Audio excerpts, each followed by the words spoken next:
बिल्कुल। फिलहाल अच्छी बात यह है कि अब एक बार फिर से पोलिंग बूथ के बाहर लंबी कतार नजर आ रही है और लोगों का सिलसिला यहां पोलिंग बूथ पर पहुंचकर वोट डालने का शुरू हो चुका है। मैं दोबारा आपके पास आऊंगी, आप नजर बनाकर रखिएगा श्रीनिवास। इस बीच ये जो मुरैना जिले की दिमनी सीट है, ये पूरा इलाका जो है वो चंबल ग्वालियर वाला इलाका है और ये जो रीजन है चंबल ग्वालियर वाला, जहां पर कुल 34 विधानसभा सीटें पड़ती हैं, यहां पर कौन कौन से वीआईपी उम्मीदवार जो चुनाव मैदान में है, जानकारी के लिए सीधे आपको लेकर चलते हैं जया के पास। शुक्रिया रोमाना। और देखिए, चंबल की बात हुई तो चंबल की बात सुनते ही लोगों के मन में डर पैदा हो जाता है। और अभी जैसे कि जानकारी आप दे रही थी कि दिमनी में फायरिंग भी हुई है, यहाँ पर वीआईपी उम्मीदवार कौन कौन से हैं बहुत जल्दी से अपने दर्शकों को बता देते हैं। और देखिए, ग्राफिक हमारे सामने है, नरेंद्र सिंह तोमर जो कि दिमनी सीट से है जहां पर इस वक्त फायरिंग भी हुई थी, लेकिन अभी स्थिति वहां पर कंट्रोल में है। इसके अलावा नरोत्तम मिश्रा बीजेपी दतिया से ये चुनावी मैदान में है, गृह मंत्री भी हैं। इसके अलावा माया सिंह की बात कर ले तो ग्वालियर पूर्व से ये चुनावी मैदान में है। और लक्ष्मण सिंह जो कि दिग्विजय सिंह के भाई हैं, चाचौड़ा गुना से ये चुनावी मैदान में है। और जयवर्धन सिंह कांग्रेस से है, राघवगढ़ गुना जो कि दिग्विजय सिंह के बेटे हैं। अब से थोड़ी देर पहले खास बातचीत जो थी वो भी हमने सुनाई थी। तो चंबल रीजन में जो वीआईपी उम्मीदवार हैं उनके बारे में इस वक्त जानकारी दे रहे थे। और 2018 में नतीजे क्या रहे थे चंबल रीजन में, ये बताने के लिए सीधे चलेंगे सहयोगी आयुषी के पास। बिल्कुल, तो देखिए, चंबल के वीआईपी उम्मीदवारों के बारे में आपने जाना। इस बार जो बड़े फेसेस है उन्हें मैदान में उतारा गया है, लेकिन 2018 में इस रीजन के जो नतीजे थे वो क्या रहे हैं वो भी अपने दर्शकों को बता दें। चंबल रीजन में सीट आती है 34, संख्या 34 है, जिसमें कांग्रेस के पास सबसे ज्यादा यानी कि 26 सीटें आई थी। दूसरी तरफ बीजेपी की बात अगर की जाए तो बीजेपी के पास महज 7 सीट 2018 में आई थी और अदर्स के पास 1 सीट आई थी। तो ये 2018 का नतीजा है, 34 सीट चंबल रीजन की, जिसमें कांग्रेस का दबदबा 2018 में था। बीजेपी के पास 7 सीट थी और अदर्स के पास 1 थी। इस बार तमाम जो बड़े चेहरे हैं उन्हें मैदान में उतारा गया है। अब देखने वाली बात यह है कि 2018 में जो आंकड़े थे इस बार क्या वो बदलते हुए नजर आएंगे। रोमाना, और इस बीच जल्दी से दर्शकों को मध्य प्रदेश ग्वालियर लेकर चलेंगे। और आप जानते हैं मध्य प्रदेश में सुबह से ही 7 बजे से वोटिंग जारी है। इस बीच एक पोलिंग बूथ पर पहुंचे हमारे सहयोगी रिपोर्ट सेकर और वहीं से उन्होंने रिपोर्ट भेजी है, देखिए जरा। ग्वालियर के एक और मतदान केंद्र में हम आ गए हैं और लगता है कि सुबह सुबह यहाँ के मतदाता जो हैं बड़े उत्साहित हैं। देखिए, शासकीय बालक माध्यमिक विद्यालय और ये लाइन देखिए, कतार देखिए। अब यहाँ के मतदाता तो भारी उत्साह में है। गेट के बाहर ही इतनी लंबी लाइन है, देख सकते हैं। बड़ी संख्या में देखिए बुजुर्ग भी हैं यहाँ पर और नौजवान भी हैं। तो एक अच्छी संख्या, अच्छी भीड़भाड़ यहाँ पर नजर आ रही है। और ये भी ग्वालियर पूर्वी क्षेत्र ही है जहाँ से कांग्रेस से सतीश शिखरवार जो कि वर्तमान विधायक है और बीजेपी से माया सिंह खड़ी है। कड़ी टक्कर है दोनों में।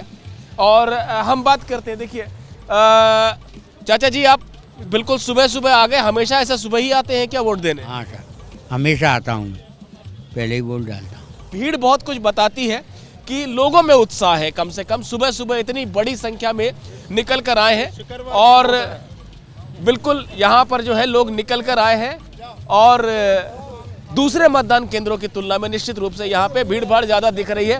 देखिए, एक और बुजुर्ग यहाँ पे हमको दिखे हैं। चाचा जी, बड़ी सुबह आ गए वोट देने? बिल्कुल, क्या करें, डालना है।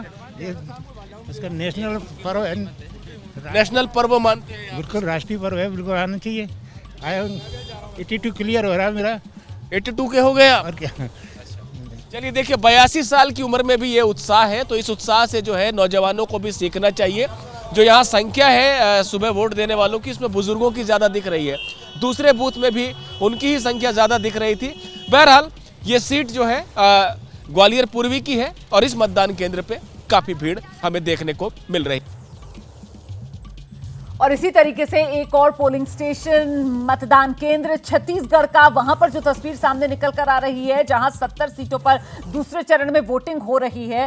पोलिंग बूथ पर इस पर मतदाताओं की लंबी लाइन। अंबिकापुर की मैं बात कर रही हूं, जहां से छत्तीसगढ़ के डिप्टी सीएम टीएस सिंहदेव की साख दांव पर लगी हुई है। दिखाते हैं आपको एबीपी न्यूज संवाददाता रविकांत की एक रिपोर्ट। अंबिकापुर के नमना कला इलाके के एक पोलिंग बूथ पर हम हैं और यहाँ पर जनता यानी वोटर्स के मुद्दे ये तय करेंगे कि यहाँ उप मुख्यमंत्री और महाराजा टीएस सिंहदेव का काम लग जाएगा या वो आगे काम करते रहेंगे। यहाँ बहुत सारे वोटर्स हैं, आप लोग बताइए आप लोगों के मुद्दे क्या हैं?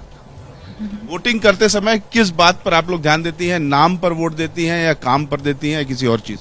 काम पर ध्यान देते हैं। क्या देखती हैं आप लोग? मुद्दे क्या हैं आप लोगों के? किस मुद्दे पर वोट दे रही है? क्या चाहती है नेताओं से? अच्छा काम करें, शहर का विकास हो। कोई अच्छा काम हुआ है? बताइए। आप लोग युवा हैं, अब खुल करके अपनी बात रखिए कि वोटर्स क्या चाहता है, क्या राजनीति से चाहता है। सब शर्मा रहे हैं। कोई अच्छा काम नहीं हुआ है, जो अच्छा काम करेगा उसी को वोट देंगे। बताइए मुद्दे क्या हैं आप लोगों के? वो रोजगार के अवसर दें, युवाओं को अच्छे रोजगार निकालें। आपका मुद्दा? क्या कहना है, वोट देते समय कुछ सोचते होंगे ना कि क्यों वोट दे रहे हैं? ये मेरा पहला वोट है।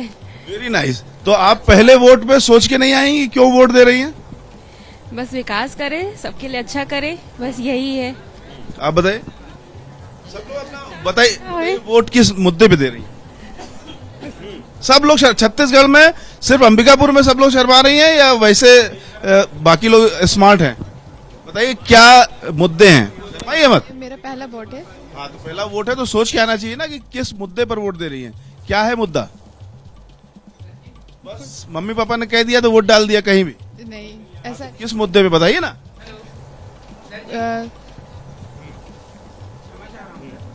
तो यहाँ पर आप लोग ज्यादातर महिलाएं ऐसी हैं जो चुप हैं, अपना मुद्दा भी नहीं बता पा रही हैं। स्वास्थ्य, शिक्षा, रोजगार और सफाई को ध्यान में रखते हुए वोटिंग करना। देखिए इन्होंने सबकी ओर से जिम्मा संभाला और मुद्दे बताए। यहाँ पर जो महिलाएं हैं वो काफी खामोश हैं, यानी मन में मुद्दे हैं, किस पर वोट डालना है ये भी पता है, लेकिन खामोशी है। वोटरों की जो खामोशी है वो भी एक विचार होता है, उसे किसी विचार की तरह ही पढ़ा जा सकता है। तो मन में मुद्दा तय है और अपने अपने मुद्दे लेकर वोटर्स जो हैं वो पोलिंग बूथ पर पहुंच रहे हैं और तस्वीर अच्छी थी क्योंकि कतार लंबी थी और महिलाओं की भी लंबी कतार नजर आ रही थी। इस बीच वो पहला आंकड़ा आ गया है सुबह 9 बजे का वोटिंग प्रतिशत का। कहां कितनी वोटिंग जानने के लिए सीधे आपको लेकर चलते हैं जया के पास। बिल्कुल रोमाना, और देखिए अब कहां पर कितना वोटिंग परसेंटेज रहा है ये जानने का समय आ चुका है और अपने दर्शकों को बता दें कि क्या वोटिंग परसेंटेज 9 बजे का रहा है। सबसे पहले मध्य प्रदेश का बताएंगे। मध्य प्रदेश के रण में अभी वोटिंग परसेंटेज जो मीटर है वो दर्शकों के सामने हमने रखा है। 10% मतदान यहां पर हो गया है। राउंड फिगर बता रहे क्योंकि 10% से थोड़ा ज्यादा रहे, लेकिन 10% 9 एम का ये हम आंकड़ा बता रहे हैं, अपने दर्शकों के सामने रख रहे हैं। ये मीटर बढ़ते जाएगा, जैसे जैसे दिन चढ़ेगा ये मीटर भी बढ़ेगा रोमाना। अब छत्तीसगढ़ का ओवरऑल बताते हैं कि अभी वोटिंग परसेंटेज क्या रहा है। देखिए यहां पर वोटिंग परसेंटेज जो मीटर है 6% रहा है। हालांकि 8 बजे छत्तीसगढ़ में वोटिंग शुरू हुई है और जैसे जैसे दिन चढ़ेगा ये वोटिंग परसेंटेज बढ़ेगा और देखना होगा कि इस बार वोटिंग परसेंटेज कितना रहता है रोमाना। बहुत शुक्रिया आपका। तो मध्य प्रदेश में शुरुआती 2 घंटे में करीब 10% वोटिंग हो चुकी है और वहीं छत्तीसगढ़ में शुरुआती 1 घंटा मतदान का करीब 6% मतदान हो चुका है। बड़ी कवरेज पर हम लगातार बने हुए हैं। मध्य प्रदेश और छत्तीसगढ़ में वोटिंग जारी है और सुबह 9 बजे तक का वोटिंग परसेंटेज का जो आंकड़ा है वो सामने आ चुका है। आपको दिखा देते हैं जल्दी से मध्य प्रदेश, जहां पर सुबह 9 बजे तक 2 घंटे का मतदान हो चुका है, क्योंकि आप जानते हैं मध्य प्रदेश में 7 बजे से वोटिंग शुरू हुई है और ऐसे में सुबह 9 बजे तक मध्य प्रदेश में 11% वोट पड़ चुके हैं। वहीं छत्तीसगढ़ की अगर बात की जाए तो 1 घंटे की वोटिंग सुबह 9 बजे तक, छत्तीसगढ़ में 8 बजे से वोटिंग शुरू हुई है। मध्य प्रदेश में 9 बजे तक 11%, 2 घंटे की वोटिंग का आंकड़ा सामने आ गया है। छत्तीसगढ़ की अगर बात की जाए 8 बजे से वोटिंग शुरू हुई है, 1 घंटे की वोटिंग का आंकड़ा सामने आया है। 6% छत्तीसगढ़ में सुबह 9 बजे तक वोटिंग हुई है। मध्य प्रदेश में 11% सुबह 9 बजे तक वोटिंग हुई है। और इस बीच मध्य प्रदेश का नरसिंहपुर, जहां से प्रहलाद पटेल पार्टी ने बीजेपी की तरफ से चुनाव मैदान में उतरे हुए हैं, वहीं पर नरसिंहपुर में फर्स्ट टाइम वोटर वोट डालने के लिए पहुंचे हैं। उन्हीं से खास बातचीत की हमारी सहयोगी निधिश्री ने। रिपोर्ट दिखाते हैं आपको। मध्य प्रदेश की 230 विधानसभा सीटों पर पोलिंग शुरू हो गई है और इस वक्त मैं नरसिंहपुर के एक आदर्श मतदान केंद्र के बाहर हूं और जिन लोगों ने अपना वोट दे दिया है उनको आप सामने कैमरे पर देख सकते हैं। इनमें से कई ऐसे हैं जो पहली बार वोट देने जा रहे हैं और बल्कि वोट दे दिया है। पहली बार जो वोट दे रहा है उसके लिए क्या जरूरी है? एक लाइन। पहली बार जो वोट दे रहा है वो एकदम जाति प्रथा इन सब से ऊपर उठ के अपने भविष्य के लिए वोट दे। Very good. आपके लिए क्या जरूरी है? वोट देने आया हूँ मैं भोपाल से, अभी पहली बार वोट दे रहा हूँ मैं यहाँ पे नरसिंहपुर में। ठीक है, जरूरी क्या है एक फर्स्ट टाइम वोटर के लिए? जागरूक होना, कौन प्रतिनिधि सही है उसको ही वोट दें, मतलब है ना, और जागरूक भविष्य को देखते हुए। आपके लिए बेहद जरूरी क्या है जब आप वोट देने आए? सबसे जरूरी मुद्दा एक फर्स्ट टाइम वोटर। सबसे ज़रूरी हर इंसान के लिए वो खुद होता है और वो उसका विकास उसके देश से होता है। तो आप अपने देश के विकास के लिए क्या कर सकते हो, ये आपके लिए बहुत ज़रूरी है। ये फर्स्ट टाइम वोटर्स हैं और देखिए अभी तक अगर आप अपने घरों में हैं तो बाहर निकलिए, वोट ज़रूर कीजिए क्योंकि आपका वोट करना बेहद ज़रूरी है और ये लोकतंत्र का महापर्व जिसे कहा जाता है उसमें हिस्सा लेना आपके लिए ज़रूरी है। तो घर से निकलिए, वोट ज़रूर कीजिए। अपने सहयोगी मोहित कैसले के साथ निधिश्री, एबीपी न्यूज़, नरसिंहपुर। और आइए अब सुन लेते हैं छत्तीसगढ़ के डिप्टी सीएम अंबिकापुर से कांग्रेस के उम्मीदवार टीएस सिंहदेव क्या कह रहे हैं। What is happening with the self-help groups? How is the PDS, the food distribution system? How is it functioning? All these things are taken into account by the voter. He doesn't or she doesn't look at any one thing. When they go for a symbol, they have thought about what would be delivered.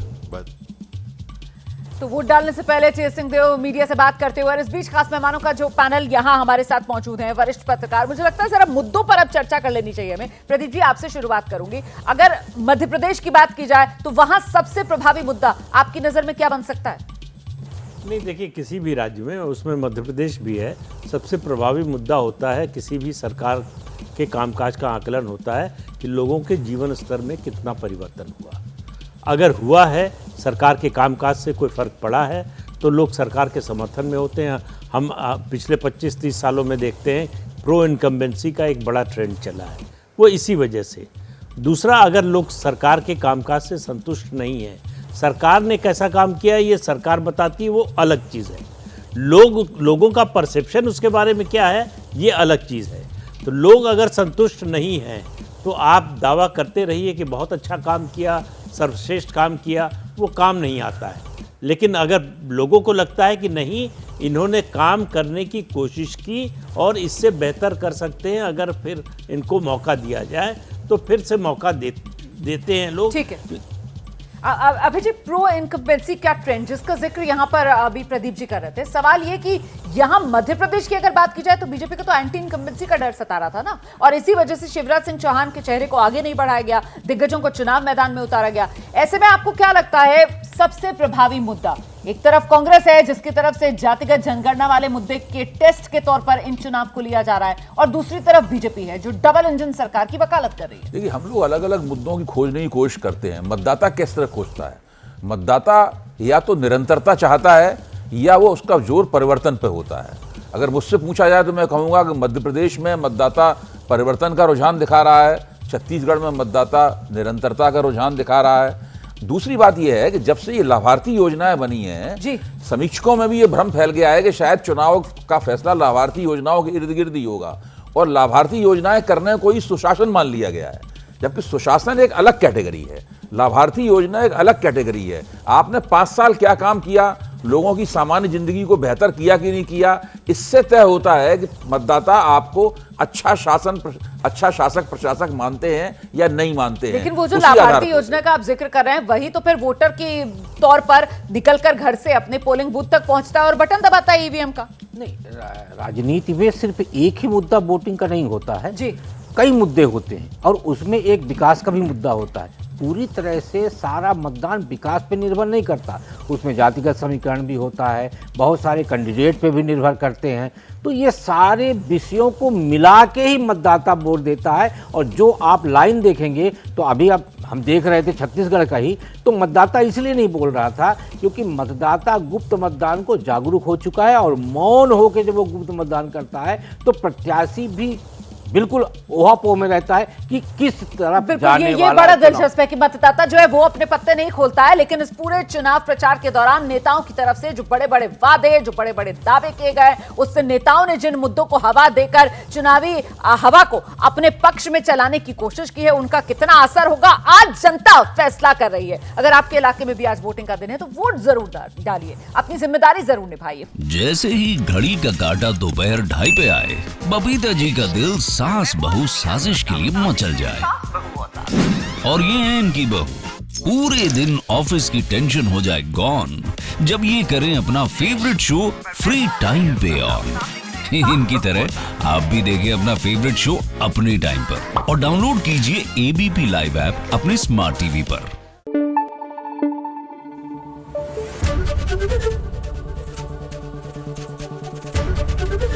ABP news आपको रखे आगे।